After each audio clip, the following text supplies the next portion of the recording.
তিন নাম্বার দেওয়া হলো একটা ওয়াদা, মুহাম্মদ আমি তোমাকে ওয়াদা করছি, তোমার উম্মতের কোনো ব্যক্তি, নারী হোক পুরুষ হোক, ছেলে মেয়ে নারী পুরুষ আওয়াজ বৃদ্ধ যে হোক, যত পাপই করুক, আসমান জমিন সমান পাপ নিয়েও যদি আমার সামনে আসে, কিন্তু আমার সাথে কাউকে শরিক করে নাই, শিরকের পাপ নাই, ইনশাল্লাহ আমি তার সামনে আসমান জমিন সমান ক্ষমা নিয়ে হাজির। ওয়াদা করা। শিরিক যে কত প্রকার আর কি কি, আর আমরা যে কত শিরকে আছি, এটা তো অন্য আলোচনা। ইমান ভাঙ্গের কারণ এগুলো পড়ে দেখে কত দাড়ি টুপি বলা মানুষ যে মুশরিক হয়ে বসে আছে, আল্লাহ আলাদা। শিরক এত সূক্ষ্ম, এত ব্যাপক। এমনকি আল্লাহ পাকের বিধান, যে বিধানগুলো নাজিল করা হয়েছে, এগুলোকে কেউ যদি হারাম মনে করে, আল্লাহ হালাল করে দিয়েছেন, হারাম মনে করছে, আবার আল্লাহ হারাম করেছেন হালাল করে দিয়েছে, এটাও শিরকের মধ্যে পড়ে, কুফরির মধ্যে পড়ে যায়। যাই হোক, তাহলে তিনটা জিনিস আমরা রক্ষা করবো ইনশাল্লাহ, তাওহীদে থাকবো ইনশাল্লাহ। সূরা বাকারার শেষ 3 আয়াত প্রত্যেক দিন রাতের বেলা পড়বেন, প্রত্যেক দিন রাতের বেলা। এছাড়া আপনি যখন তখন পড়তে পারেন, কিন্তু কমপক্ষে রাতের বেলা। রাত মানে সূর্য ডুবে গেছে এরপর থেকে রাত, মাগরিব থেকে নিয়ে ঘুমানো পর্যন্ত তাহাজ্জুদও পড়তে পারবেন। অনেক ফজিলত। সারা রাত আপনার সমস্ত যে ক্ষতিকর বিষয়গুলো আছে এগুলো থেকে আল্লাহ আপনাকে নিয়ে কথা। এমনকি সারা রাত আপনি যদি তাহাজ্জুদ পড়তে নাও পারেন, ওই নেকিটা আপনাকে লিখে দেওয়া হবে। আরেকটা হলো কি বললাম, 5 ওয়াক্ত নামাজ। এটা ছিল 50 ওয়াক্ত, কমতে কমতে আসছে। এই মিরাজের ঘটনার পরে ইসলামের প্রতিপদ পাল্টে যায়। এর মাঝখানে সাহাবীরা একবার আবিসিনিয়ায় হিজরত করেছিলেন 2 বার, আর নবী সাল্লাল্লাহু আলাইহি ওয়াসাল্লাম তায়েফে গিয়েছিলেন তাদেরকে দাওয়াত দেওয়ার জন্য। আসলে আবিসিনিয়ার বাদশা ছিল একজন খ্রিস্টান, কিন্তু সে সৎ খ্রিস্টান ছিল। আল্লাহ নবী সাল্লাল্লাহু আলাইহি ওয়াসাল্লাম বলেছিলেন যে আবিসিনিয়ায় বাদশা নাজাশী আছে, তিনি একজন খ্রিস্টান, কিন্তু তার রাজ্যে কেউ জুলুমের শিকার হয় না। একজন খ্রিস্টান সম্পর্কে আমাদের নবীর কথা বলছেন, বাদশা নাজাশীর রাজত্বে কেউ জুলুমের শিকার হয় না। এই কথাটা আপনি মুসলমান সাহাবদের সম্পর্কে বলতে পারবেন? তার আন্ডারে কেউ জুলুমের শিকার হয় না? পারবে? অনেস্টলি বলে, সততার সাথে বলে, পারবেন না। আমরা তো সিনেমা হল ওপেন করে দেখছি, মদের বার ওপেন করে দেখছি, হ্যালোইন উৎসব করছি, সুদ জায়েজ করে নিচ্ছি, আল্লাহ পাকের বিধানগুলোকে সরাই ফেলছি, নিজের মন গড়া বিধান চালাচ্ছি। সব ক্ষেত্রে আমরা আল্লাহ বিরোধী আচরণ করছি, তারপরে আমরা দাবিয়ে করছি আমরা মুসলিম। যাই হোক, তাদের হিসাব তারা দিবে। বাদশা নাজাশী একজন খ্রিস্টান শাসক, যার আন্ডারে কেউ জুলুমের শিকার হয়। আমাদের নবীজি বলছে, সেই বেচারা মাশাআল্লাহ ইসলামও কবুল করেছিলেন, তিনি ইসলামও কবুল করেছিলেন সূরা মারিয়ামের তেলাওয়াত শুনে, মাশাআল্লাহ। তো আল্লাহ নবী গিয়েছেন তায়েফে। আবার এদিকে তায়েফের 3 গোত্র, আব্দুল ইয়ালাইল, আব্দুল মাসউদ, আলী বিন আমর, এরাও ইসলাম কবুল করেন। উল্টা আল্লাহ নবী নিয়ে রক্তাক্ত করেছে, মনে আছে ঘটনায়? আল্লাহ নবীকে বদদোয়ার সুযোগ দেওয়া হয়েছিল, কিন্তু বদদোয়া করেন নাই, দোয়া করেছে। এরপরে নবী সাল্লাল্লাহু আলাইহি ওয়াসাল্লাম মক্কায়, হজের মৌসুম তখন চলছে, এবার বুঝেন কি বল। এইবার আল্লাহ পাক ওই যে দূরে মদিনা, প্রায় 400-500 কিলোমিটার দূরে, ওখান থেকে 6 জন যুবক, কয়জন? 6 জন যুবক এই মক্কায় আসতো। এই যুবকদের ব্যাপারে একটু বলি। এই যুবকরা শুনেছিলেন যে শেষ জামানায় একজন নবী আসবে। কে আসবে? কার কাছ থেকে শুনেছেন? ইহুদিদের কাছ থেকে। ইহুদিদের তাওরাত, জাবুর, এগুলোর মধ্যে লেখা আছে শেষ জামানায় একজন নবী আসবে এই বংশ থেকে, তার নাম হচ্ছে আহমদ। কি নাম? এটা যারা শুনেছেন এই 6 জন যুবক, আওস এবং খাজরাজ গোত্রের 6 জন যুবক, আসআদ বিন জুরারা তাদের নেতা ছিলেন। তারা এসে যখন হজ করতে আসছেন, তখন কিন্তু একটা হজ ছিল, ওই হজের মৌসুমে আল্লাহ নবী তাদেরকে দাওয়াত দিলেন। তারা সাথে সাথে ইসলাম কবুল করবেন, দেরি করলেন। তারা শুনেছিলেন যে একজন নবী আসবে। আপনি কি সেই নবী? হ্যাঁ, আমি সেই নবী। কোরআন শোনালেন। আর কোরআন যে ব্যক্তি মন থেকে শুনবে, বুঝবে, সে তো বুঝবে এটা মানুষের রচনা হতো। এই 6 জন সৌভাগ্যবান মদিনা থেকে এসে ইসলাম কবুল করে। মদিনা তখন তার নাম ছিল ইয়াসরিব। কি নাম ছিল? ব্যাস, এই যে ঘুরছে এটা প্রতিপদ। মক্কার গন্ডি পেরিয়ে এমন আবিসিনিয়া চলে গেছে, তায়েফে চলে গেছে, মদিনা যাচ্ছে। দাওয়াতের বিষয়গুলো বুঝতে পারছেন কিভাবে আগাবে? এই নবী আল্লাহ তো কাটিয়ে দেবেন। ইনশাআল্লাহ বাংলাদেশ কিছু না, আরো অন্য বহু দেশে চলে যাবে। এখানে ইসলাম কায়েম হতে হবে না। আল্লাহ চাইলে অস্ট্রেলিয়ায় জ্ঞান করতে পারে, আল্লাহ চাইলে মালয়েশিয়ায় জ্ঞান করতে পারে, পারে কি? হ্যাঁ, এটা হিজরতের আগে, 6 জন হিজরতের আগের পথ, এখন হিজরত হয় নাই। হিজরত হওয়ার প্রেক্ষাপট হচ্ছে এই 6 জনকে আল্লাহ নবী বললেন তোমরা মদিনায় ফিরে যাও এবং ওখানে গিয়ে দাওয়াতি কাজ করো। এই যে এখন দাওয়াতের ডেলিগেশন থেকে চলে যাচ্ছে, দাওয়াতি কাজ করতে শুরু করলেন। পরের বছর তারা আবার আসছে, এবার 12 জনকে নিয়ে আসছে। কয়জনকে নিয়ে? 12 জন। এই 12 জন এসে বলছেন ইয়া রাসূলুল্লাহ সাল্লাল্লাহু আলাইহি ওয়াসাল্লাম, মদিনায় দাওয়াতের উর্বর ভূমি আছে, আপনি একজন দায়ী আমাদের সাথে পাঠিয়ে দেন। একজন দায়ী আল্লাহ, মানে যে আল্লাহ বলে আল্লাহ নবী তখন একজন দায়ী পাঠালেন। সেই দায়ীর নাম হচ্ছে মুসআব বিন উমাইর। মুসআব বিন উমাইর রাদিয়াল্লাহু, তিনি উহুদ যুদ্ধে শহীদ হয়েছে। তিনি কি এবার দাওয়াতি কাজ শুরু করলেন। একটু মনোযোগ দেন ভাইরা, এখানে আস্তে শেষ হয়ে যাবে। তিনি গিয়ে মদিনায় ব্যাপক দাওয়াতি কাজ শুরু করলেন মাত্র 1 বছরের মধ্যে। কত বছর? 1 বছরের মধ্যে 75টা পরিবার ইসলাম। 75টা পরিবার কিন্তু তখন অনেক বড় বিষয়। তখন তো জনসংখ্যা এত বেশি না, তো বেশি কি বিশাল ব্যাপার। তার মানে মদিনায় আর এই 75টা পরিবারের মধ্যে মদিনায় বড় বড় নেতৃস্থানীয় পরিবার আছে, যারা একটা কথা বললে সমাজে দাম আছে। এমন লোক আছে না সমাজে? এরকম লোক আছে, এরকম অনেক লোক সেখানে ছিল। তারা এবার আসলেন আল্লাহ নবীর কাছে, এসে হাতে হাত রেখে বায়াত করলেন। এটা বায়াত হবে শুননা, নবী সাল্লাল্লাহু আলাইহি ওয়াসাল্লাম হাতে হাত রেখে বায়াত করলেন, আর মহিলারা মুখে বায়াত করেছে। 6টা বায়াত, 6টা শর্ত দিয়েছে। তোমরা আল্লাহর সাথে কাউকে শরীক করবে, ঠিক আছে। তোমরা সন্তানদেরকে হত্যা করবে না, ঠিক আছে। তোমরা একে অপরকে মিথ্যা অপবাদ দিবে না, ঠিক আছে। চুরি করবে না, জেনা করবে না, ঠিক আছে। আমি যখন তোমাদের কাছে যাব হিজরত করে, তোমরা তোমাদের স্ত্রী সন্তানকে যেভাবে নিরাপত্তা দাও আমাকে সেভাবে নিরাপত্তা দিবে। কে বলছেন এটা? তারা বলেন ঠিক আছে। বলার পরে বলছেন আমরা যদি এটা করি তাহলে কি পাবো? এই কাজগুলো যদি আমরা করি কি পাবো? আমাদের কি নবীজি বলছেন আল জান্নাহ, জান্নাত। এই সময় আয়াত নাযিল হয়েছে সূরা তাওবানের একটা, ইন্নাল্লাহা আশতারা মিনাল মুমিনিনা আনফুসাহুম ওয়া আমওয়ালাহুম বিআন্না লাহুম। তো বাস এবার যে হিজরত, আল্লাহ নবী এখন হিজরত করে চলে গেলেন মদিনায়।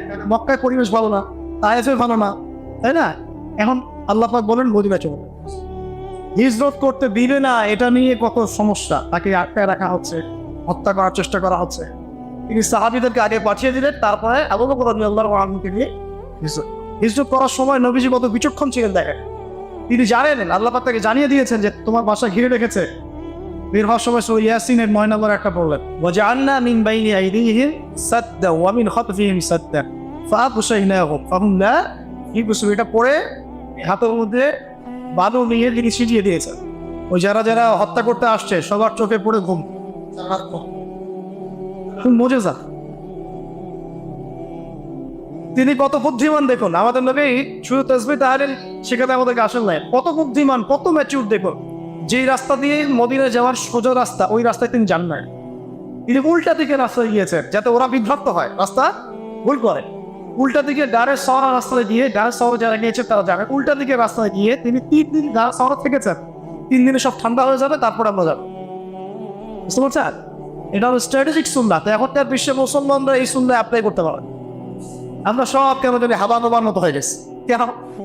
তাই না? বিষয়টা খেয়াল করে দেখেন। ওরা আমাদের উপর চতুরতা করে, চালাকি করে, আমরা হাবা। আল্লাহ নবী সাল্লাল্লাহু আলাইহি ওয়াসাল্লাম এত বিচক্ষণ ছিলেন। তারপর 3 দিন পর তিনি হিজরত করলেন সমুদ্রের ধারে ঘেঁষে। এবার মদিনায় প্রথমে ঢোকেন নাই, ঢুকেছেন কুবায়। কোথায়? ওখানে প্রথম মসজিদ হয়েছে, ওখানে কয়েকদিন থেকেছেন, প্রায় 5 দিনের মতো। তারপর সেখান থেকে মদিনায় ঢোকার পর কি হলো আপনারা তো জানেন। মদিনাবাসী পুরো কলিজা খুলে তাদেরকে মদিনাবাসী ইসলামের জন্য যা করেছে এটা অবর্ণন, অকল্প। সব দিয়ে দিয়েছে, তাদের জান, তাদের মা, তাদের বাড়ি। কেউ কেউ তো স্ত্রী তালাক দিয়ে মুহাজির সাহাব, তাই না? এমন করছে।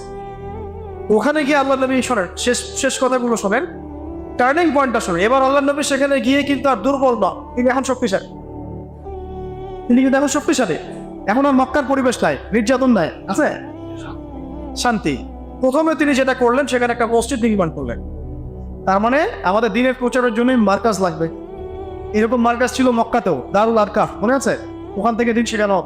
ওটাই আবার নববী সুবহানাল্লাহ, এই সাহাবী তার প্রতি আল্লাহ না আবু আইয়ুব আনসারী রাদিয়াল্লাহু তার জমির মধ্যে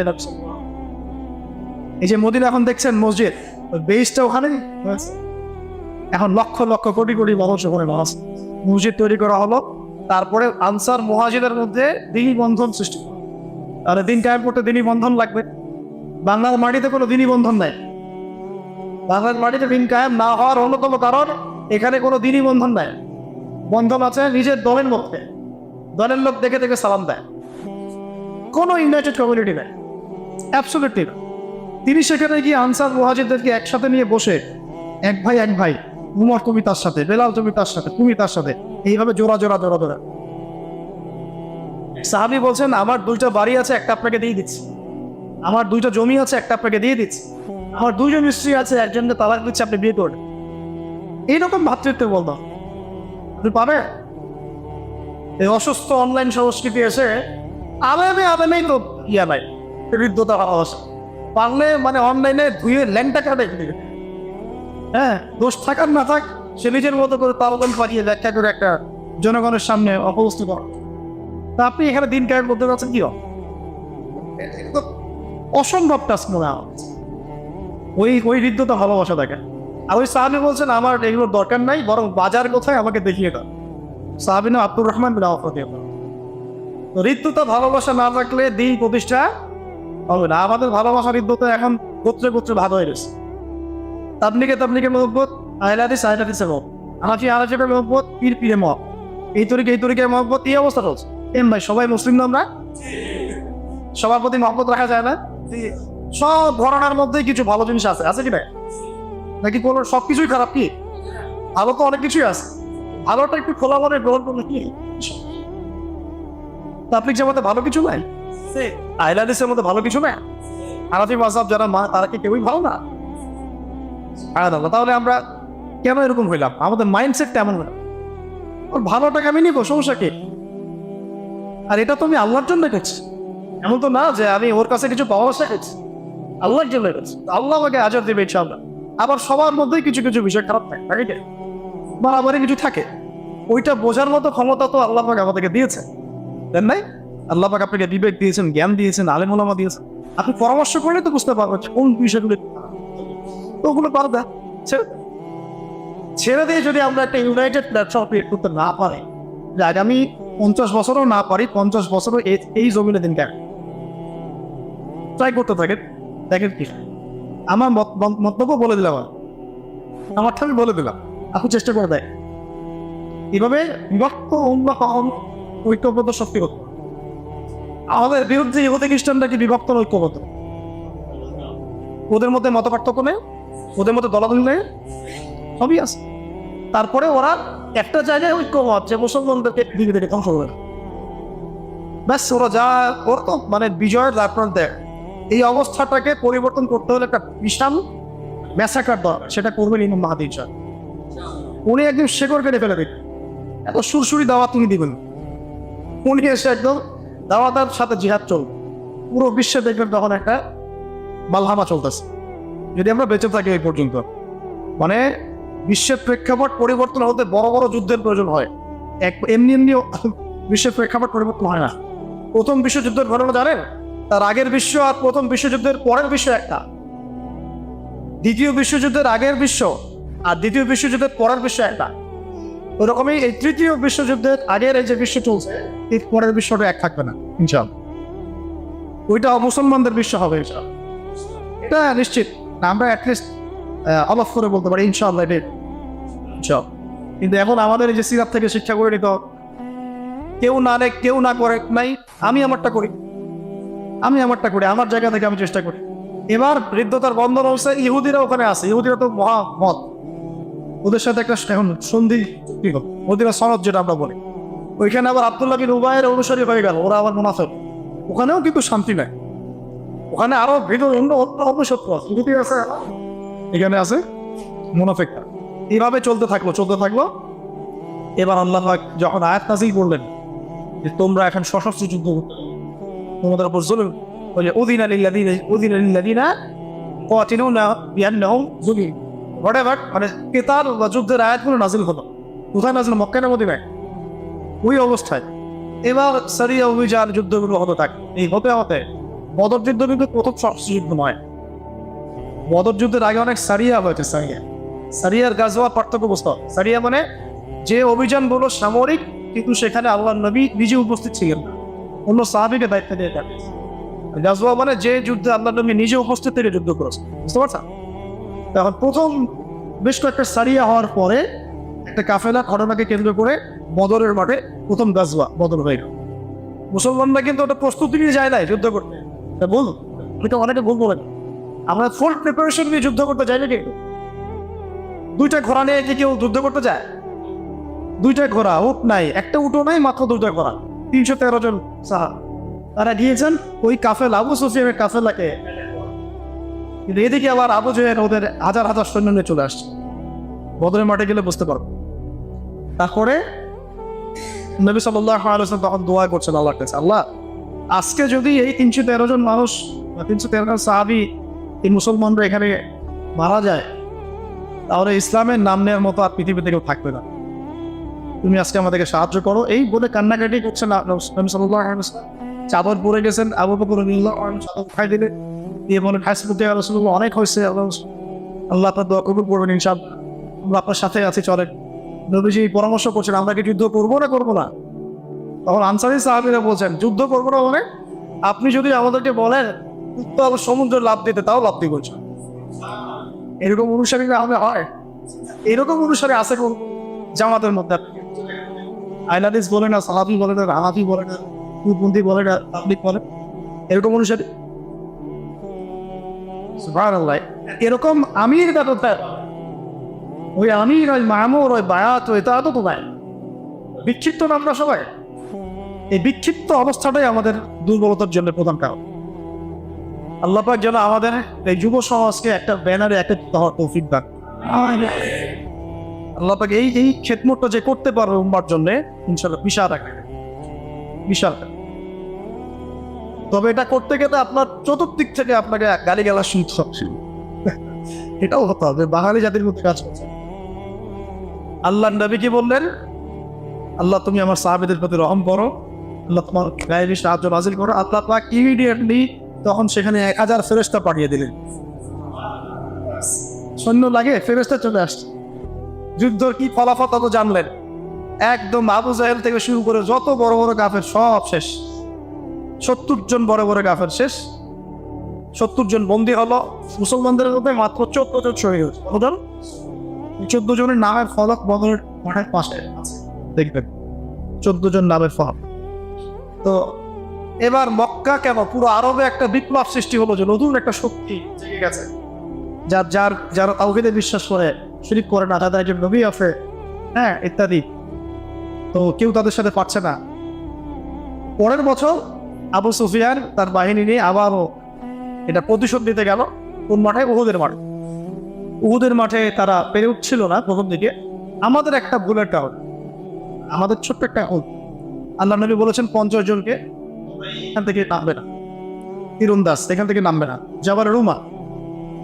তো যখন যুদ্ধ চলছে, মনে হচ্ছে যে মুসলমানরা জিতে গেছে, তারা নেমে আসছেন যে না, তো জিতে গেছে, যুদ্ধ শেষ হয়ে গেছে। এই সুযোগটাতে খালিদ বিন ওয়ালিদ রাদিয়াল্লাহু আনহু তিনি পরে মুসলিম হয়েছে। পিছন দিক থেকে এসে 50 জনকে নিয়ে, 50 জন ঘোড়সাওয়ারকে নিয়ে এসে পিছন দিকে আক্রমণ করলেন। আবার আবু সুফিয়ানরা পালিয়ে যাচ্ছিল, ওরা আবার সামন থেকে দুই দিক থেকে চালায় পড়ে মুসলমানরা ছত্রভঙ্গ। এই ছত্রভঙ্গ অবস্থায় প্রায় 70 জন মুসলমান শহীদ হয়। কতজন? আল্লাহ নবীর পাশে 9 জন ছিলেন, 9 জন। উনি নবী সাল্লাল্লাহু আলাইহি ওয়াসাল্লাম মানুষকে মানে তার দিকে নিয়ে আসার জন্য জোরে বলেছিলেন, হে আমার সাহাবীরা, আইয়ুহাল মুসলিমুন, রাসূলুল্লাহ ইলাইয়া, আমার দিকে আসো, আনা রাসূলুল্লাহ, আমি আল্লাহর রাসূল। এটা আবার কিছু কাফের শুনে ফেলছে। আব্দুল্লাহ বিন যিনি নাম আব্দুল্লাহ বিন কামিয়া একজন, রাহমাহুল্লাহ, আর একজন হচ্ছে উতবা বিন আবি ওয়াক্কাস, এরকম কিছু কাফের ছিল। ওরা এই ভয়েসটা শুনে ফেলে, তাহলে ওইখানে মোহাম্মদ আছে, চলুন ওখানে গিয়ে এলো পাতালে আক্রমণ করা শুরু করে সবাই মিলে। এতে নবী সাল্লাল্লাহু আলাইহি ওয়াসাল্লামের দাঁতে আঘাত লেগেছিল, ঘাড়ে আঘাত লেগেছিল, মাথার যে পর্ব থাকে, যুদ্ধের পর্ব, লোহার এখানে ব্যাক টু ব্যাক দুইটা আঘাত করেছিল তরবাল দিয়ে বিয়া না আল্লাহ তাকে এতে নবী সাল্লাল্লাহু আলাইহি ওয়াসাল্লামের কপালের নিচে লোহার কড়া ঢুকে গেছে, ওইটা বের করতে অনেক কষ্ট হয়েছে। আলী রাদিয়াল্লাহু আনহু, ফাতিমা রাদিয়াল্লাহু আনহা তারা মিলে যে দাঁত দিয়ে টেনে বের করছে। আমি তো বুঝাতে পারছি না কি হয়েছে, একটু আপনার সামনে তুলে ধরার চেষ্টা করছি, বইটা পড়বে বুঝতে পারবো, সেটা পড়ুন। মানে এই আধা ঘন্টা 1 ঘন্টার মধ্যে হয়তো বা সর্বোচ্চ এতটুকু সময় হয়তো হবে, এর মধ্যে মুসলমানদের অবস্থায় একে একে সাহাবীরা শহীদ হতে শুরু। তানহা রাদিয়াল্লাহু আনহু তার সম্পর্কে আসছে, তার গায়ের মধ্যে ওই যুদ্ধে প্রায় 40 থেকে 70টা তরবারি বাজছে। এই অবস্থায় তিনি নিজের কাঁধে নবীকে উঠিয়ে উহুদ পাহাড়ের উপরে উঠায় সেফ জোনে নিয়ে গেলেন। এই অবস্থা, ফিজিক্যাল ফিটনেস তাদের কেমন ছিল এটা বুঝতে হবে। আর আমাদের জেনারেশনের ফিটনেস কেমন, আমাদের সেরকম চিন্তা ঘুমাই না, ঘুম নাই, খাওয়া নাই, ফেসবুক, টিকটক, ইউটিউব, গোপনে পাপ করে নিজের শক্তি নষ্ট। তো এই যুদ্ধে তারপরে মুসলমানরা সেফলি উহুদ পাহাড়ে উঠে যায় এবং তারা চলে গেল যুদ্ধে। এটা আমরা পরাজয় বলতে পারি না, কিন্তু বিপর্যয়, এটা অবশ্যই একটা কি বিপর্যয়। এই যুদ্ধে হামজা রাদিয়াল্লাহু আনহু শহীদ হয়ে, এটা সবচেয়ে বড় বিপর্যয়। তারপরে পরের বছর তারা আবার আক্রমণ করেছে খন্দকে, ওইটা আমরা ডিফেন্ড করেছি। এরপর নবী সাল্লাল্লাহু আলাইহি ওয়াসাল্লাম ব্যাপক দাওয়াতি কাজ করলেন পররাষ্ট্র ক্ষেত্রে, অন্যান্য রাষ্ট্রে, যেমন রোম সম্রাট হিরাক্লিয়াস, ওই মিশরে, আলেকজান্দ্রিয়ায়, মুসরা, আপনার বাহরাইন, এই বিভিন্ন জায়গায় তখন তাদের কাছে এবার চলতে থাকে দাওয়াত এবং এই জিহাদ চলতে থাকে। চলতে একদিন নবীজি স্বপ্ন দেখলেন তিনি তাওয়াফ করছেন কাবাগর। সাহাবীরা বুঝলেন যে আমরা এখন উমরা করতে যাবো, উমরা প্রিপারেশন নিয়ে হলো, রাস্তার মধ্যে আটকে দেওয়া হলো, না যেতে পারো। কেন? যে এই বছর যেতে পারবে না, পরের বছর আসতে হবে। আমাদের কেউ তোমাদের দলে গেলে ফিরাই দেওয়া লাগবে, তোমাদের কেউ আমাদের দলে আসলে ফিরাই দেবো না, আর আগামী 10 বছর আমরা কোনো যুদ্ধ করবো, এরকম কিছু শর্ত দিয়ে দিল। তাই ঠিক আছে, নবী সাল্লাল্লাহু আলাইহি ওয়াসাল্লাম লোকে ঠিক আছে না, এটা হচ্ছে হুদায়বিয়ার সন্ধি। ঠিক আছে, এখানে আরো অনেক ঘটনা আছে, এটা বলতে গেলে অনেক সময় যাবে, আমি শেষ করে দিচ্ছি। হুদায়বিয়ার সন্ধির পরে নবী সাল্লাল্লাহু আলাইহি ওয়াসাল্লামের সুযোগটা কি সৃষ্টি হলো শোনেন। শত্রু হচ্ছে এদিকে কুরাইশরা, এদিকে ইহুদিরা, মুনাফিকরা। এখন কুরাইশদের সাথে এখন আমরা সন্ধির মধ্যে আছি, কুরাইশরা আমাদের সাথে যুদ্ধ করবে, ঠিক আছে। বাস এখন আমাদের সুযোগ সৃষ্টি হলো ইহুদি থেকে দমন করা। এবার নবী সাল্লাল্লাহু আলাইহি ওয়াসাল্লাম খায়বার আক্রমণ করবেন। খায়বারে তো আর এই মক্কার কুরাইশ এসে হেল্প করতে পারবো, কত স্মার্ট আমাদের নবী দেখে। একটা শত্রুর হাত চেপে দেওয়া হয়েছে, ও আর আক্রমণ করতে পারবে না। বাস এখন ওকে আক্রমণ করা, বাস ওকে আক্রমণ করা, এইভাবে একটা করে ইহুদি মতো শেষ করা। বনু কুরাইজা, বনু কাইনুকা, বনু নদী সব বের করে দেওয়া হলো আরব থেকে, ইহুদি মুক্ত আরব। ওই আরব এখন দখল করতেছে ইহুদি, যে আরব নবী সাল্লাল্লাহু আলাইহি ওয়াসাল্লাম ইহুদি মুক্ত করলে ইন্তেকালের কয়েকদিন আগেও বলে গেছে যে আমার সব অন্তত ওরা এখন পুরো আরব কেন সারা ওয়ার্ল্ড শাসন করতেছে। সেভাবে হুদায়বিয়ার সন্ধির পরে চুক্তি হলো যে কেউ কারোর সাথে লড়াই করবে না, কিন্তু ওরা চুক্তি ভঙ্গ করবে। চুক্তি ভঙ্গ করার পরেই নবী সাল্লাল্লাহু আলাইহি ওয়াসাল্লাম 12,000 সাহাবী নিয়ে মক্কা কাউকে কিছু না জানিয়ে, যেই মক্কা থেকে আমরা শূন্য হস্তের বিতাড়িত হলাম, ঠিক আছে, যেই মক্কায় আমরা নির্যাতনের পর নির্যাতন সহ্য করলাম, যেই মক্কায় আমাদেরকে বয়কট করলো, 3 বছর গাছের ছান পাতা খেয়ে থাকলাম, সেই মক্কা আমরা বীরের বেশে বিজয়রা মাত্র 10 বছরের বছর বুঝলেন কিভাবে আস্তে আস্তে আস্তে মক্কা বিজয় হওয়ার পরে আল্লাহ নবী সবাইকে গণহারে হত্যাও করেন না। আল্লাহ নবী সাল্লাল্লাহু আলাইহি ওয়াসাল্লাম কাউকে হত্যা করবেন, শুধু তাদেরকে হত্যা করা হয়েছে যারা আল্লাহ নবীকে গালি দিয়েছে। যারা আল্লাহ নবীকে গালি দিয়েছে, কটূক্তি করেছে, ইবনে খাতাল নামে এক ব্যক্তি ছিল, কাদা ঘরে ডেলাপ ধরেছিল, কিন্তু ওই অবস্থায় হত্যা করা হয়েছে। এটাকে কোনো শান্তা হয়? এসব পাপের কোনো ছাড় আছে? যাদেরকে আল্লাহ ক্ষমতা দিয়েছেন তাদের জন্য এটা করা উচিত, শাস্তি না হতে উচিত। না হলে তো সবাই এই বাকস্বাধীনতার নামে নবীকে গালি দেওয়া শুরু করবে। দেখেন, মক্কাতেও নবীকে গালি দিয়েছে মানুষ, কিন্তু মক্কাতে নবী শাস্তি পোস্ট করেন নাই। ওই সময় এটা করার মতো খুব সত্যি না। কিন্তু মদিনার পরে যখন মক্কা বিজয় হলো, তখন তিনি হচ্ছেন পুরো ওই আরবের কি তার সে অথরিটি আছে, তাকে কেউ গালি দিলে তিনি অবশ্যই তখন তাকে শাস্তির আওতায় আনতে পারেন। তাদেরকে বাদ দিয়ে সবাইকে মাফ করে দেওয়া, সবাইকে মাফ করবেন। আনতুমুতুল্লাফা, তোমরা সবাই মুক্ত যাও। লা তাসরিবা আলাইকুম, আজকে তোমাদের উপর আমার কোনো রকম অভিযোগ এই বলতে হবে না। ব্যাস, এরপরে নবী সাল্লাল্লাহু আলাইহি ওয়াসাল্লাম বিদায় হজ করলেন। বিদায় হজ করে নিয়ে তারপরে মাত্র 83 দিন তিনি বেঁচে ছিলেন। তারপরে তিনি এই দিনটাকে আমাদের হাতে আমানত পেটে চলে গেছে। এখন বলেন আমাদের কাছে সিরাত থেকে অল্প সময় কি বুঝলাম? অনেক সারাদিন কথা বলা যেত এটা নিয়ে, যতটুকু পারলাম ছোট করার চেষ্টা করলাম। কিভাবে তাহলে নবী সাল্লাল্লাহু আলাইহি ওয়াসাল্লামের সুন্নাহ মাফিক দিন বিজয়ী হবে? তাহলে বলেন, আপনারাই বলেন প্রথমে কি করতে হবে তাহলে আমাদের? হ্যাঁ, অবশ্যই লেখাপড়া করতে হবে, জ্ঞান অর্জন করতে হবে, এইটা হবে। তারপরে আমাদের আমল করতে হবে। নিজে আমল না করে তো দাওয়াত দেওয়াটা হবে না। নিজে আমল করতে হবে, সুন্নাহ মাফিক চলতে হবে। তারপরে দাওয়াত দিতে হবে মানুষকে। দাওয়াতটা শুরু হবে আগে কাছের মানুষ থেকে, আস্তে আস্তে বড় পরিসরে যাবো ইনশাআল্লাহ। ঐক্য থাকতে হবে। প্রকাশ্য দাওয়াত করে সব দাওয়াত খোলামেলায় দিতে হবে, তবে হিকমার সাথে, প্রজ্ঞার সাথে। এবং এই দাওয়াত দেওয়ার পরেই আসবে নির্যাতন, নিপীড়ন আসবে কিনা, তখন সবর করতে হবে। তখন প্রথমে সবর করতে হবে। প্রয়োজনে উপযুক্ত পরিবেশে হিজরত করতে হবে। পরিবেশ নাই দেখতো যে আবেসিনে হিজরত করবেন সাহাবীরা, নবী যে মদিনায় গিয়ে হিজরত করবেন। মনে করেন একটা দেশের নাম হলো ভুটান, কথা বলছি, এক্সাম্পল দিচ্ছি। ওখানে দিনের পালনের কোনো পরিবেশই নেই। তো সেখান থেকে আপনি মালয়েশিয়ায় গিয়ে হিজরত করছেন, তো অনেক পরিবেশ আছে, সে হবে একটা বিষয়। এই একটা অবস্থা।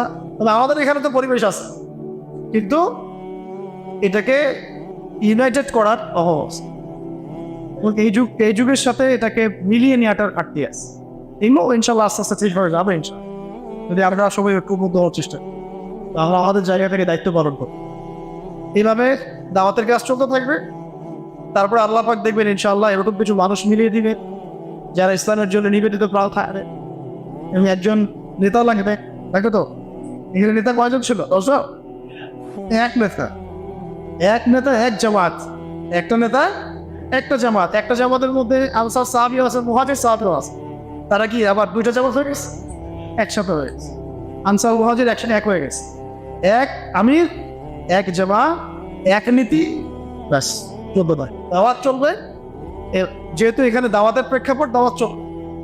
যদি কুফাররা আক্রমণ করে তখন জিহাদ চলবে। কথা বুঝতে পারেন না? এখন দাওয়াতের প্রেক্ষাপট, দাওয়াত চলবে। তো আমাদের লাগবে আগে জামা এবং আমির, ইমাম। এটা এখনো আমরা পাইনি। আল্লাহ সেটার ব্যবস্থা করে দিন আগে। এখন ব্যক্তিগত পর্যায়ে আপনি দিনের জ্ঞান শিখবেন। আমি দিনের জ্ঞান আমল করবো, মানুষকে দাওয়াতে কাজ করবো, ঐক্যের চেষ্টা করবো। যদি না হয় সেটা তারা বুঝবে, আপনি একটা চেষ্টা করবেন। এবং আমরা আমাদের পরিবারকে ইসলামে রাখার চেষ্টা করবো, আমাদের অর্থনীতি হালাল রাখার চেষ্টা করবো, আমাদের সন্তানদেরকে মানুষ করার চেষ্টা করবো। এই কাজগুলো তো করতে পারবো। এরপরে যদি আল্লাহ আরো বড় ক্ষমতা দেয় তখন আপাতত প্রাথমিকভাবে আমরা এই কাজ রবিউল আউয়াল মাসে খুব ভালো করে করবো। ঠিক আছে, একটা কথা বলে শেষ করে দিই। আপনাদের সামনে একটা প্রতিযোগিতা আসতে যাচ্ছে। এটা অনলাইনে আপনারা দেখবেন হয়তো একের মধ্যেই। সিরাত প্রতিযোগিতা সারা বাংলাদেশ ব্যাপী। ফার্স্ট সেকেন্ড থার্ড তো পুরস্কার পাবেনই, প্রথম 10 জন ভালো পুরস্কার পাবেন। মোটামুটি 8 থেকে 10 লক্ষ টাকার পুরস্কার আছে, সব মিলায়। এবং যারা রেজিস্ট্রেশন করবেন সবাইকে একটা করে বই দেওয়া হবে। 1 মাস সময় দেওয়া হবে, বইটা পড়বে, পড়ে বইটার উপরে পরীক্ষা দিবেন অনলাইনেই, এমসিকিউ স্টাইলে। যারা ফার্স্ট সেকেন্ড থার্ড হবেন তাদের জন্য প্রাইজ মানি থাকবে। আর এই সিরাতের উপর একটা কোর্স চালু করা হবে জন্য, এটার প্রাইসটা একটু বেশি। সিরাতের বই আপনাদেরকে দিব রেজিস্ট্রেশন করার পরে, ফ্রি, বইটা ফ্রি। তারপর 2 মাস ক্লাস করবেন, মাসে 12টা করে ক্লাস, 24টা ক্লাস করবেন। ঠিক আছে, 24টা ক্লাস করার পর পরীক্ষা দেবেন। কি করবেন? পরীক্ষা। কয়টা ক্লাস? রেজিস্ট্রেশন করবেন, করার পরে আপনার বই ফ্রি দিন। বইটা পাওয়ার পরে আপনি 24টা ক্লাস করবেন 2 মাসের, করার পরে পরীক্ষা দেবেন। প্রথমে এমসিকিউ, তারপর লিখিত, তারপর ভাইভা, 3টা ধাপ। এটাতে যদি ফার্স্ট সেকেন্ড থার্ড হতে পারে তাহলে ওমরা প্যাকেজ বাইতুল্লাহ জিয়ারতের তৌফিক পাবে। এটা হাদিয়া। এটা কিন্তু বড়